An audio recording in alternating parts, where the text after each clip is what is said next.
Hi, my name is Alicia. I'm a Microsoft MVP for D365 Finance and Supply Chain. Today I want to talk about customer payment write-offs. So lots of times when you're actually receiving money from a customer, there could be a short pay situation, meaning that the customer has not paid you the full amount, but it's an amount that's nominal. So in many cases, they may short pay you $5, something like that. And it's really not worth the trouble to go chase down that $5. So it would be nice if you could actually do the write-off against that invoice at the time of doing the customer payment. So traditionally what you would do is you would short pay, post the payment journal for $5 short of what the invoice amount was. Then you would go to the credit collection screen and you would write it off, which would then create a general journal, which then if you want could go through a workflow approval, get approved and posted, and then that's a way to write things off.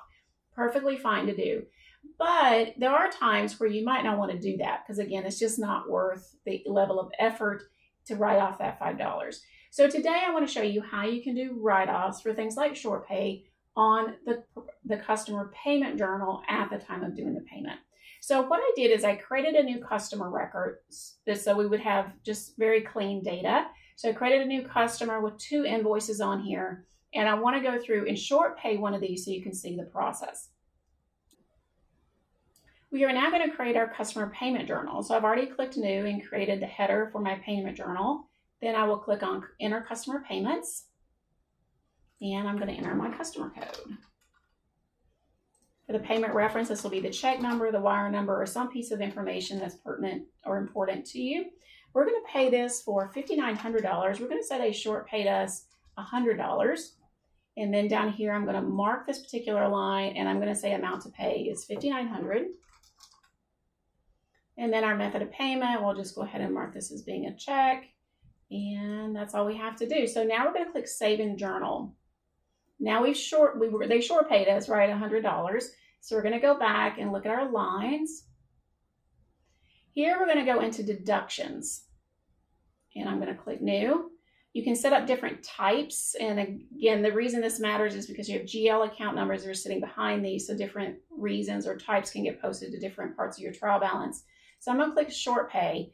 I'm deliberately going to do something to get an error here because I want you to understand where the error is coming from. I'm actually going to say that we're only going to write off $1. Okay. Again, I'm doing this on purpose so that we can get an error message. So now when I click Save here, you're going to get this error. This is validating deduction data. Deduction amount may not be less than or equal to the maximum underpayment amount. If you get this message, that's because in accounts receivable parameters under settlement, there is a field here that says maximum overpayment or underpayment. So because this is set to $1, I cannot do a write-off for less than or equal to $1. So if you get that message, just know that that's where it's coming from. In our case, we're going to say it's $100, and we're going to click Save and back.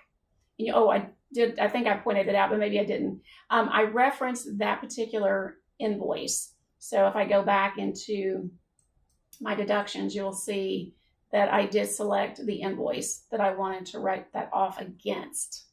So now we are going to post this.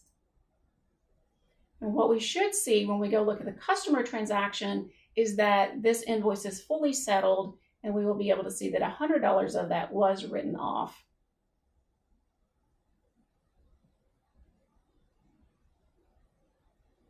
Now that that's posted, we're going to go back over to our customer transactions. I'm just simply going to refresh my screen. You can see that invoice 77 now has a balance of $0, so it is fully settled. And we can see that we have a deduction here for $100 and a payment for $5,900. So again, this is how you can do a write-off while doing the customer payment journal for anything that you might feel is nominal or you know that you're not going to get a payment for and you don't want to go through the write-off process. So I hope this saves you a few steps. So until next time, keep your head in the clouds and keep working wise.